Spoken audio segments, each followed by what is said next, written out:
जय हिंद दोस्तों, स्वागत है आप सभी का। दोस्तों आज की क्लास में हम करने वाले हैं ज्योग्राफी, भूगोल, जिसमें आज का हमारा टॉपिक रहेगा जल संसाधन एवं सिंचाई एवं बहुउद्देशीय परियोजना। दोस्तों परियोजनाओं से संबंधित बहुत ही महत्वपूर्ण क्वेश्चन इसमें दे रखे हैं।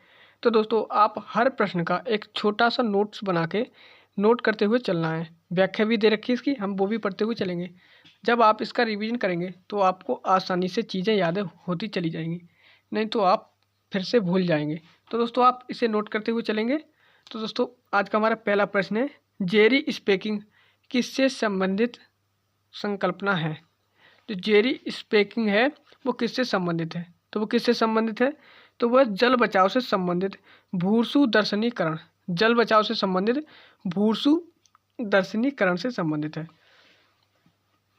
बात करते हैं जेरीस्केपिंग के बारे में। जेरीस्केपिंग जल बचाव से संबंधित भूसु दर्शनीकरण या बागवानी की प्रक्रिया है जिसमें ऐसे पौधों का चुनाव किया जाता है जिन्हें सिंचाई की सीमित आवश्यकता होती है। यह संकल्पना सूखा प्रभावित क्षेत्रों और शुष्क क्षेत्रों में अत्यधिक लोकप्रिय है। अगले प्रश्न पर चलते हैं। अगला प्रश्न क्या है, हरियाणा में क्षेत्र विस्तार के संदर्भ में निम्नलिखित सिंचाई नहरों में से कौन सी एक सर्वाधिक महत्वपूर्ण है। जो सिंचाई नहर है उसमें से सर्वाधिक महत्वपूर्ण कौन सी है, तो कौन सी है, तो वो है, हरियाणा की बात हो रही है तो वो है पश्चिमी यमुना नहर। पश्चिमी यमुना नहर ये सिंचाई नहर में सर्वाधिक महत्वपूर्ण है। व्याख्या देखते हैं। हरियाणा में पश्चिमी यमुना नहर द्वारा सर्वाधिक क्षेत्र में सिंचाई की जाती है। पश्चिमी यमुना नहर का निर्माण तुगलक वंश के शासक फिरोज शाह तुगलक ने करवाया था। यह यमुना नदी के दाहिने किनारे पर ताजेवाला हरियाणा से निकाली गई है। यह नहर विभिन्न शाखाओं जैसे सिरसा शाखा, हंसी शाखा, दिल्ली शाखा, बुटाना शाखा आदि में फैली हुई है। भाखड़ा नहर पंजाब में सतलुज नदी से निकलती है। याद रखना, भाखड़ा नहर की बात हो रही है तो ये पंजाब में निकलती है, सतलुज नदी से निकलती है। तथा गुड़गांव नहर व जवाहरलाल नेहरू नहर लिफ्ट सिंचाई प्रोजेक्ट की उत्पत्ति हरियाणा में यमुना नदी से होती है। किसकी, गुड़गांव नहर और जवाहरलाल नेहरू नहर या ऐसे लिफ्ट सिंचाई प्रोजेक्ट की उत्पत्ति हरियाणा में यमुना नदी से होती है। याद रखना, गुड़गांव नहर है और जवाहरलाल नेहरू नहर, यमुना नदी से इसकी उत्पत्ति हो रही है। प्रश्न दे रखा है अगला, सूची फर्स्ट को सूची सेकंड से सुमेलित कीजिए। एक तरफ दे रखी है क्या, सिंचाई, और एक तरफ दे रखी है नदी, सिंचाई और नदी दे रखी है। इनका मिलान कर लेते हैं। मिलान दे रखा है भाखड़ा नागल परियोजना, ये किस नदी पर स्थित, हम इसे बार बार पढ़ते हैं, सतलुज नदी पर है। भाखड़ा नागल सतलुज नदी पर है। ये पंजाब राज्य, हरियाणा है, राजस्थान है, हिमाचल प्रदेश को आदि राज्यों को लाभ पहुंचा दी। डोलहस्ती परियोजना, तो डोलहस्ती परियोजना ये किस पर है, तो ये चंद्रा नदी या चेनाब नदी पर है। चंद्रा नदी हो या फिर चेनाब नदी, चंद्रा नदी या चेनाब नदी पर है। जो चंद्रा नदी है वो चेनाब नदी की सहायक नदी है और ये जम्मू कश्मीर में है। अगला है हीराकुंड बांध। हीराकुंड बांध ये महानदी पर है। बचा टिहरी बांध, ये भागीरथी नदी पर है। महानदी पर ये उड़ीसा में है और ये वाला उत्तराखंड में। तो दोस्तों ये आसानी से हमारे मिलान हो गए। मुझे लगता है ये आप सभी को याद भी होंगे। अगर इनमें से आपको दुलहस्ती याद नहीं हो तो याद करना, ये चंद्रा नदी पर है। कभी कभी चंद्रा की जगह चेनाब नदी भी दिया जा सकता है, क्योंकि ये चंद्रा नदी चेनाब की सहायक नदी है, तो इसलिए चेनाब भी आ सकता है ऑप्शन में। दोस्तों इसके कूट देख लेते हैं। कूट होगा 4 3 2 1, 4 3 2 1 इसका कूट होगा। और इसके मिलान भी एक बार व्याख्या में देख लेते हैं। इसमें हमारा आंसर होगा ऑप्शन बी 4 3 2 1 हमारा आंसर हो जाएगा। इसमें ऑप्शन सी दे रखा है तो इसलिए ये गलत हो गया, ये गलत टाइप हो गया है। देख लेते हैं। सिंचाई पावर प्रोजेक्ट और नदी है और लाभान्वित राज्य है। भाखड़ा नागल परियोजना सतलुज नदी पंजाब, हरियाणा, राजस्थान, हिमाचल प्रदेश को लाभ पहुंचाती है। डोलहस्ती परियोजना चंद्रा नदी जो चेनाब की सहायक नदी है, जम्मू कश्मीर में। हीराकुंड परियोजना महानदी ओडिशा में है। टिहरी बांध भागीरथी नदी या भागीरथी प्लस भिलांगना नदी उत्तराखंड में है। दोस्तों प्रश्न नंबर अगला है, अगला दे रखा है जल विद्युत शक्ति केंद्र और नक्शे में स्थान। नक्शे में स्थान दे रखे हैं। पहला हीराकुंड, तो हीराकुंड ये कहाँ स्थित है, तो दोस्तों हीराकुंड ये कहाँ स्थित है? ये स्थित है ओडिशा में। हीराकुंड हमारा ओडिशा में स्थित है। पहला दे रखा है हमारा श्रीशैलम। तो श्रीशैलम की बात करें तो ये आंध्र प्रदेश तेलंगाना में स्थित है। तो आंध्र प्रदेश तेलंगाना ये कहाँ है? ये स्थित है, ये आंध्र प्रदेश तेलंगाना ये स्थित है। नंबर 3 पर दे रखा है आंध्र प्रदेश तेलंगाना। तो दोस्तों ये हो जाएगा श्रीशैलम। श्रीशैलम हो जाएगा आंध्र प्रदेश तेलंगाना में 3 नंबर पर।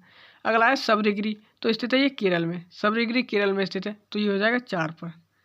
अगला है हीराकुंड, तो हीराकुंड कहाँ स्थित है? तो हीराकुंड स्थित है ये कहाँ? ओडिशा में। तो ये हो जाएगा 1 पर। बचा सीलेरू, सीलेरू ये स्थित है आंध्र प्रदेश में। सीलेरू कहाँ स्थित है? आंध्र प्रदेश में। तो ये हो जाएगा नंबर 2 पर। ये हमारे हो गए 3 4 1 2, 3 4 1 2 ऑप्शन बी में दे रखा है, तो ऑप्शन बी हमारा राइट आंसर हो जाएगा। ऑप्शन बी हमारा राइट आंसर हो जाएगा। इधर ये 4 स्थान दे रखे और इसमें पूछा है इनका ये मिलान पूछा था।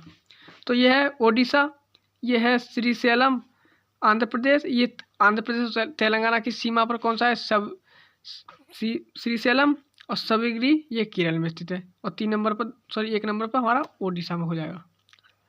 दोस्तों इसके मिलान देख लेते हैं और नदी देख लेते हैं इसके बारे में। ये जल विद्युत शक्ति केंद्र रखे हैं, नक्शे में स्थान दे रखे हैं और ये नदी है। तो श्रीशैलम ये तेलंगाना व आंध्र प्रदेश की सीमा पर स्थित है, कृष्णा नदी पर है। शबनगिरी सबरीगिरी ये केरल में स्थित है, पंबा या पक्की नदी पर, पंबा या कक्की नदी पर। हीराकुंड ये ओडिशा में स्थित है, ये महानदी पर है। सीलेरू आंध्र प्रदेश में, सीलेरू नदी पर। सीलेरू तो सबको याद हो जाएगा, सीलेरू सीलेरू नदी पर आंध्र प्रदेश में। हीराकुंड ओडिशा महानदी पर। सबरीगिरी केरल पंबा या कक्की नदी पर। श्रीशैलम तेलंगाना आंध्र प्रदेश की सीमा पर स्थित कृष्णा नदी पर।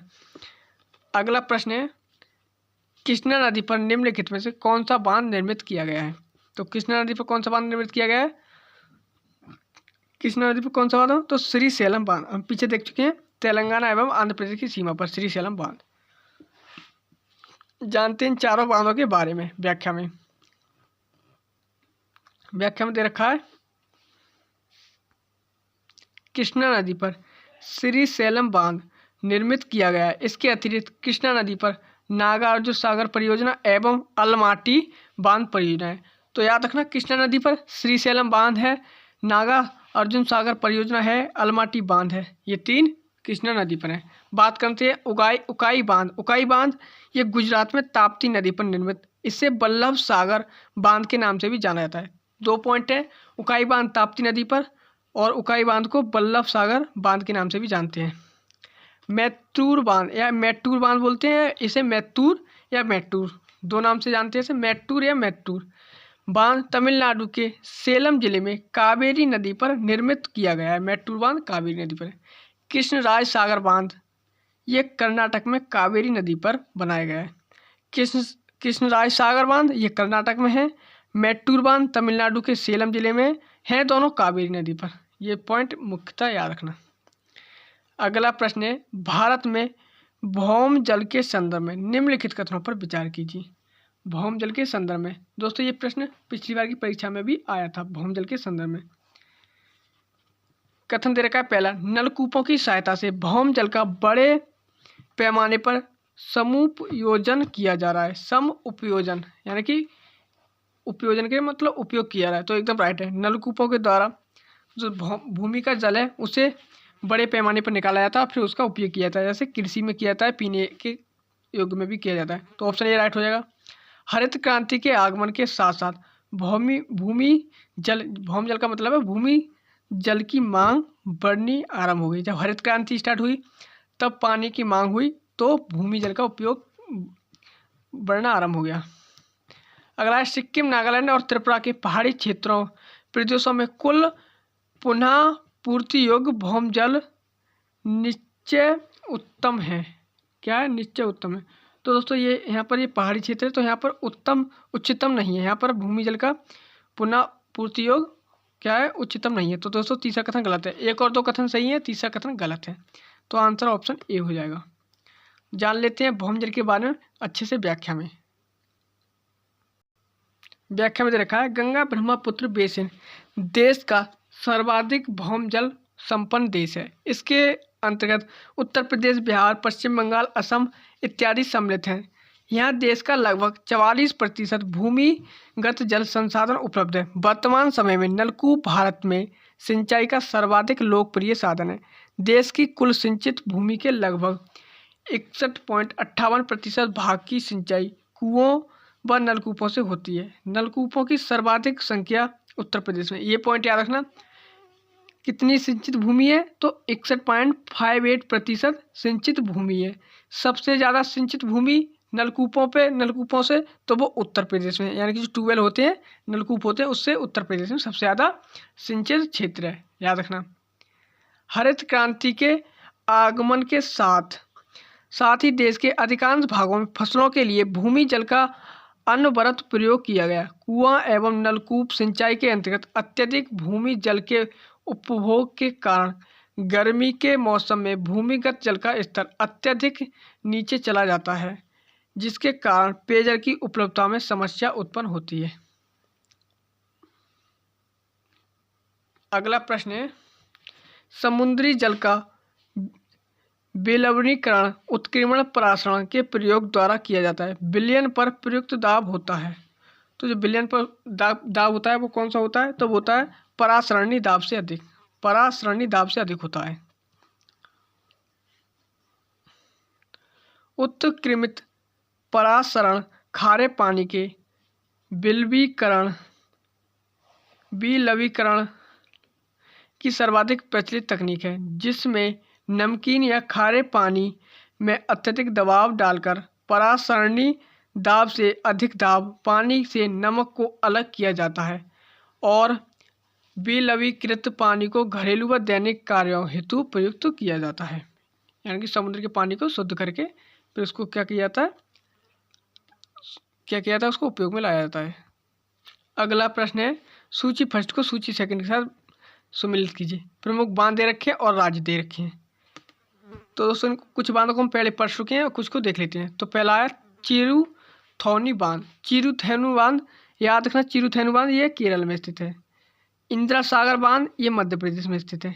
कृष्णराज सागर बांध ये कर्नाटक में स्थित है। मैट्टूर बांध या मैत्तूर बांध ये तमिलनाडु में स्थित है। याद रहेगा दोस्तों, याद कर लेना इनको। जो मैट्टूर बांध है तमिलनाडु में है, कृष्णराज सागर बांध कर्नाटक में है, इंदिरा सागर बांध मध्य प्रदेश में, चैत्तूर बांध ये चैत्तूर बांध कहाँ स्थित है? ये केरल में स्थित है। इसके मिलान देख लेते हैं। 4 1 3 2 4 1 3 2 4 1 3 2 ऑप्शन डी में देखें तो ऑप्शन डी हमारा आंसर राइट हो जाएगा। दोस्तों इसके बारे में व्याख्या में देख लेते हैं। ये व्याख्या में दे रखा है, चेरुथोनी बांध केरल, इंदिरा सागर बांध मध्य प्रदेश, कृष्णराज सागर बांध कर्नाटक, मैट्टूर बांध तमिलनाडु। चेरुथोनी बांध यह बांध केरल के इडुक्की जिले में स्थित है। कहाँ स्थित है? चेरुथोनी बांध केरल के इडुक्की जिले में स्थित है। चेरुथोनी नदी पर निर्मित यह बांध इडुक्की रिजर्वायर यानी कि रिजर्वायर का हिस्सा है। इंदिरा सागर बांध मध्य प्रदेश के खंडवा जिले में नर्मदा नदी पर स्थित है। कृष्णराज सागर बांध कर्नाटक के मांड्या में कावेरी नदी पर स्थित यह बांध मांड्या व मैसूर क्षेत्र में सिंचाई, विद्युत एवं पेयजल सुविधाओं के लिए अत्यंत महत्वपूर्ण है। मैट्टूर बांध ये तमिलनाडु में सेलम जिले में कावेरी नदी पर इसका निर्माण किया गया। मैट्टूर बांध तमिलनाडु का सबसे बड़ा बांध है। तमिलनाडु का सबसे बड़ा बांध मैट्टूर बांध है। दोस्तों अगला प्रश्न है, निम्नलिखित में से कौन से युग्म सुमेलित हैं? और पूछा है सही सुमेलित कौन कौन से हैं। तो देखते हैं, इडुक्की बांध ये ऊष्मीय शक्ति संयंत्र है। तो दोस्तों ये वाला गलत है। इडुक्की बांध क्या है? यह एक जल विद्युत परियोजना है। इडुक्की बांध क्या है? यह एक जल विद्युत परियोजना है और ये पेरियार नदी पर है। इडुक्की परियोजना ये पेरियार नदी पर संचालित एक बहुउद्देशीय परियोजना है। इडुक्की में पेरियार नदी पर इडुक्की बांध का निर्माण किया गया है। तो दोस्तों ये एक बहुउद्देशीय परियोजना है, ना कि ऊष्मीय शक्ति परियोजना। तो पहला गलत हो जाएगा। दूसरा है सबरीगिरी। तो सबरीगिरी ये क्या है? जल विद्युत परियोजना, एकदम राइट है। घाट प्रवाह ये एक सिंचाई परियोजना, ये भी राइट है। रामगंगा बहुउद्देशीय परियोजना, ये भी राइट है। तीनों नीचे के राइट है, ऊपर वाला गलत है। तो ऑप्शन क्या होगा? ऑप्शन ए हो जाएगा 2 3 4। व्याख्या में देख लेते हैं इसके बारे में।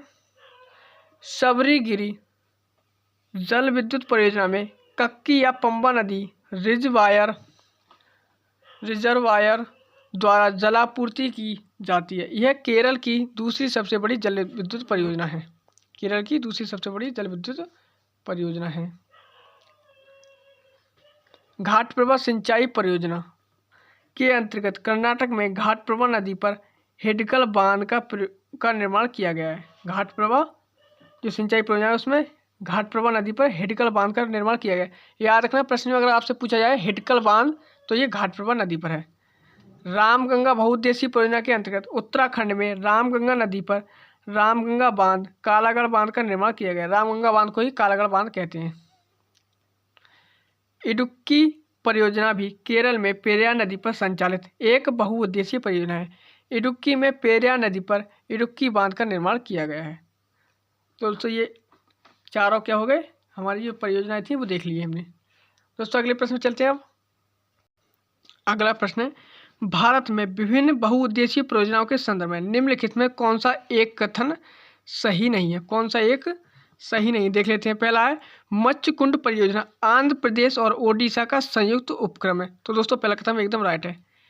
पराबिकुलम अलियार परियोजना केरल एवं तमिलनाडु का संयुक्त उपक्रम है। तो दोस्तों ये भी राइट है। अगला है मयूराक्षी परियोजना ओडिशा और पश्चिम बंगाल का संयुक्त उपक्रम है। तो मयूराक्षी परियोजना जो है वो हुगली नदी पर है, जो छोटा नागपुर पठार से इसका उद्गम होता है। मयूराक्षी बांध परियोजना पश्चिम बंगाल की एक महत्वपूर्ण बहुउद्देशीय परियोजना है। तो दोस्तों ये मयूराक्षी परियोजना है वो ओडिशा की नहीं पश्चिम बंगाल की है। ओडिशा की नहीं पश्चिम बंगाल की एक महत्वपूर्ण परियोजना है। तो दोस्तों इसलिए ऑप्शन हमारा सी गलत हो जाएगा। चंबल घाटी परियोजना मध्य प्रदेश और राजस्थान का संयुक्त उपक्रम है। तो दोस्तों ये भी राइट है। सी ऑप्शन गलत है, बाकी सब क्या है सही है। हमसे पूछा है प्रश्न में गलत कथन, तो ऑप्शन हमारा आंसर होगा सी ऑप्शन। व्याख्या देखते हैं। मच्छकुंड परियोजना यह ओडिशा एवं आंध्र प्रदेश का संयुक्त उपक्रम है। इस परियोजना का मच्छकुंड नदी पर संचालित किया जा रहा है, जो कि गोदावरी नदी की सहायक नदी है। पराबिकुलम अलियार परियोजना यह केरल व तमिलनाडु राज्यों का संयुक्त उपक्रम है। इस उपक्रम में जल विद्युत परियोजना के साथ साथ अन्नामलाई पहाड़ी क्षेत्र के आसपास आने वाले वृष्टि छाया क्षेत्रों के लिए सिंचाई एवं पेयजल की उपलब्धता को सुनिश्चित किया जा रहा है।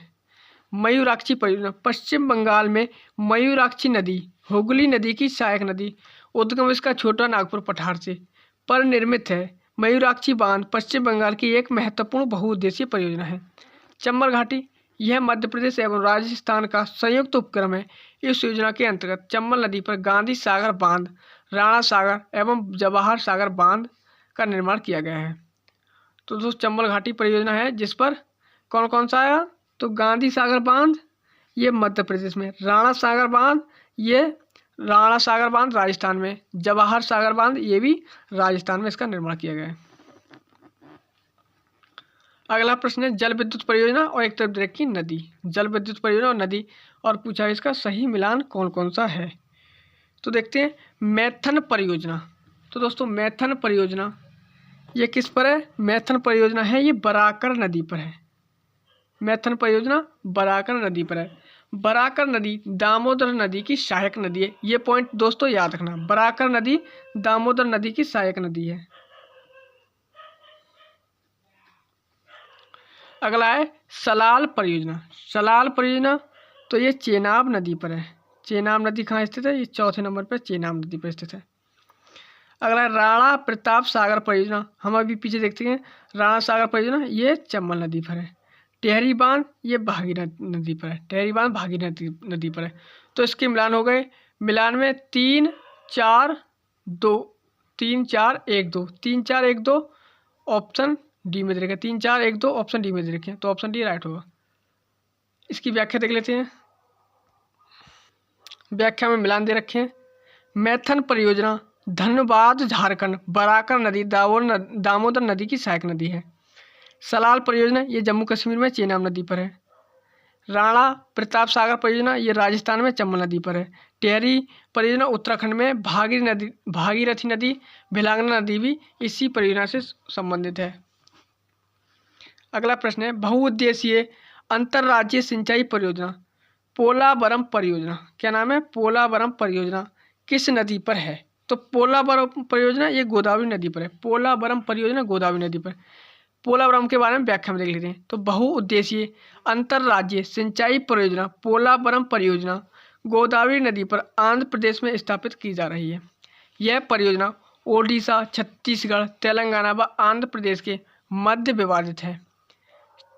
कावेरी नदी में मैट्टूर परियोजना तमिलनाडु व शिवसमुद्रम परियोजना कर्नाटक और कृष्णा नदी में नागार्जुन सागर परियोजना आंध्र प्रदेश, तेलंगाना, अलमाटी महाराष्ट्र, कर्नाटक और आंध्र प्रदेश व श्रीशैलम परियोजना आंध्र प्रदेश, तेलंगाना तथा महानदी में हीराकुंड परियोजना संचालित की जा रही है। अगला प्रश्न है, नदियों के संदर्भ में निम्नलिखित में से कौन सा प्रेक्षण केंद्रीय जल आयोग द्वारा संचालित जल मौसम विज्ञान केंद्रों के नेटवर्क के माध्यम से नहीं लिया जाता है? तो कौन सा नेटवर्क के माध्यम से नहीं लिया जाता है? तो वो नहीं लिया जाता है नदी प्रणाली में संस्थारण या परिवर्तन। ये मौसम विज्ञान केंद्रों के नेटवर्क के माध्यम से नहीं लिया जाता। जल स्तर लिया जाता है, गाद लिया जाता है, जल गुणवत्ता ली जाती है। तो नदी प्रणालियों में स्थानांतर या परिवर्तन नहीं हो सकता। नदियों के संदर्भ में केंद्रीय जल आयोग द्वारा संचालित जल मौसम विज्ञान केंद्रों में प्रेक्षण नदी प्रणाली में स्थानांतर परिवर्तन के माध्यम से नहीं किया जाता। प्रेक्षण के अंतर्गत जल स्तर, गाद, जल गुणवत्ता, वर्षण, तापमान को सम्मिलित किया गया है। दोस्तों अगला प्रश्न क्या है? अलियार, ईसापुर, कंसावती जैसे ज्ञात स्थानों में क्या समानता है? यानी कि अलियार, ईसापुर और कंसावती जैसे जो स्थान हैं उनमें क्या समानता है? तो देख लेते हैं इनमें क्या समानता है। तो यह एक सब जो अलियार है, ईसापुर है, कंसावती है, ये सब क्या है? यह एक जल भंडार है, जल को भंडार करने वाले हैं। जल भंडार, ये सब क्या है? जल भंडार है। इनके बारे में देख लेते हैं ये किस किस प्रकार के जल भंडार हैं। ये इसके ऑप्शन दे रखे हैं, इसमें हमारा ऑप्शन डी राइट होगा, जल भंडारण। अलियार की बात करते हैं। अलियार, ईसापुर, कंसावती तीनों जल भंडारण हैं। अलियार बांध कोयम्बटूर जिला तमिलनाडु, ईसापुर बांध पैनगंगा नदी महाराष्ट्र, कंसावती बांध मुकुटमणि बाकुंडा जिला पश्चिम बंगाल, मुकुटमणिपुर बाकुंडा जिला पश्चिम बंगाल में। दोस्तों अगला प्रश्न है, निम्नलिखित में से कौन ड्रिप सिंचाई पद्धति का प्रयोग के लाभ हैं? तो ड्रिप सिंचाई जो पद्धति है उसके क्या क्या लाभ हैं? तो लाभ क्या क्या है? तो पहला है खरपतवार में कमी। तो दोस्तों एकदम ये तो पहला ही लाभ है। ड्रिप सिंचाई से जो बूंद बूंद सिंचाई होती है, यानी कि पेड़ की जड़ में बूंद बूंद सिंचाई लगेगी, तो दोस्तों यहाँ पर पानी लगेगा, तो बीच में जब पानी नहीं लगेगा तो यहाँ पर खरपतवार नहीं उगेंगे, तो खरपतवार में कमी आएगी। मृदा लवणता में कमी। तो दोस्तों ये वाला कथन गलत है, क्योंकि अब यहाँ पर पानी लग रहा है, यहाँ पर पानी लग रहा है, यहाँ लग रहा है, यहाँ लग रहा है, लेकिन यहाँ बीच में जो पानी नहीं लग रहा है, यहाँ पर धूप पड़ेगी, तो धूप से पड़ेगी तो यहाँ पर क्या होगा? मृदा की लवणता बढ़ेगी। तो मृदा की लवणता क्या होगी? जो सिर्फ धूप से खराब होगी, इसमें मृदा खराब होगी, तो उसमें ये वाला इसमें लाभ नहीं है। अगला है मृदा अपरदन में कमी। तो दोस्तों एकदम राइट है। जब पानी जगह जगह लगेगा तो उससे पानी से मृदा का कटाव नहीं होगा, तो मृदा में अपरदन में कमी आएगी, खरपतवार में भी कमी आएगी। तो 1 और 3 इसमें ये लाभ दे रखे हैं। सही प्रश्न पूछा हुआ है, सही आंसर तो ऑप्शन केवल सी होगा, 1 और 3। उपरोक्त में से बात करते हैं ड्रिप सिंचाई प्रणाली। सिंचाई की एक उन्नत विधि है जो शुष्क क्षेत्रों में सिंचाई का एक मानक तरीका है, जिसमें पानी और खाद्य की बचत होती है। इसके अतिरिक्त लाभ हैं, चूँकि इस सिंचाई प्रणाली में मिट्टी का कम हिस्सा नम होता है, इसलिए खरपतवार भी कम ही होते हैं।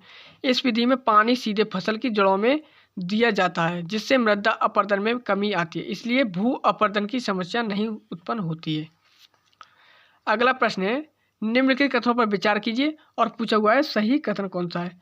पहला कथन है त्वरित सिंचाई लाभ कार्यक्रम। नाम क्या है? त्वरित सिंचाई लाभ कार्यक्रम। कब लागू हुआ था? 1996 से 97 में। किसके लिए? गरीब किसानों को ऋण सहायता उपलब्ध कराने के लिए आरंभ किया गया था। तो दोस्तों ये इतना गलत है, क्योंकि ये गरीब किसानों को ऋण के लिए नहीं, ये किसके लिए? तो ये बृहद और मध्यम बृहद और मध्यम सिंचाई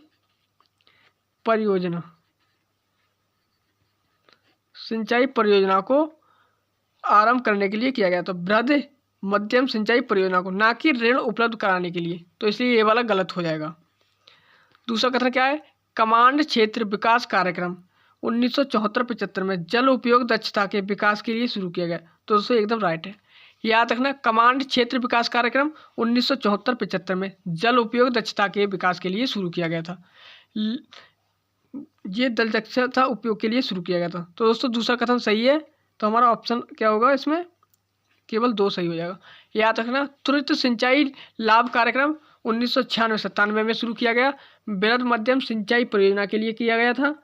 और एक कमांड क्षेत्र विकास कार्यक्रम है 1974-75 में जल उपयोग दक्षता के विकास के लिए किया गया। तो दोस्तों इसमें 2 पॉइंट है, इन्हें अच्छे से नोट करिएगा, याद करिएगा। ये क्लास यहीं तक रखते हैं, मिलेंगे दोस्तों अगली क्लास में, तब तक के लिए जय हिंद।